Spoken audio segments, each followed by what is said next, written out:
மாண்புமிகு பிரதமர் திரு நரேந்திர மோடிஜி அவர்களுடைய இந்த ரோஸ்கார் மேளா இன்றைக்கு சென்னையில் அதே போல் கிட்டத்தட்ட 46 இடங்களில் நடந்து கொண்டிருக்கிறது. இந்த ரோஸ்கார் மேளாவுடைய வேலைவாய்ப்பு முகாமுடைய நோக்கம் 10 லட்சத்திற்கும் மேற்பட்ட மத்திய அரசால் பணி கொடுக்க வேண்டும் என்று 2022 செங்கோட்டையில் மாண்புமிகு பிரதமர் அவர்கள் சொன்னார். சொல்லி ஒரே வருடத்திற்குள்ள 10 லட்சம் பேருக்கு மத்திய அரசாங்கத்தினுடைய பல்வேறு துறைகளில் வேலைவாய்ப்பு கொடுக்கப்பட்டிருக்கிறது.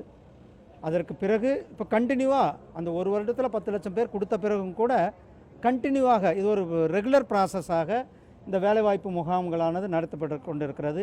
இன்றைக்கு கிட்டத்தட்ட 250 பேருக்கு இங்கே சென்னை ஐசிஎஃப்பில் இந்த வேலைவாய்ப்பில் இது குறிப்பாக சென்னை ஐசிஎஃப்பில் பணியில் இருக்கிறவங்களுக்கு இன்றைக்கு கொடுக்கப்பட்டிருக்கிறது. இதில் 150க்கு மேலே சென்னை ஐசிஎஃப் சார்ந்தவர்கள், அதே போல் மேதி துறைகள், நிதித்துறை, பேங்க், போஸ்டல், உள்துறை, பிஎஃப் துறை, இப்படி பண துறைகளினுடைய அதிகாரிகள் இன்றைக்கு இங்கு பணியில் அமர்த்தப்பட்டிருக்கிறார்கள். மாண்புமிகு பிரதமர் திரு நரேந்திர மோடிஜி அவர்கள் இளைஞர்களுக்கு வேலைவாய்ப்பை உருவாக்குகின்ற இந்த அருமையான நல்ல திட்டத்தை தொடர்ந்து செயல்படுத்தி கொண்டிருக்கிறார்கள். நம்மளுடைய நாடு மிக வேகமாக முன்னேறி கொண்டிருக்கிறது. சென்னை ஐசிஎஃப்பில் இந்த நிகழ்ச்சி நடந்ததில் ரொம்ப சந்தோஷம்.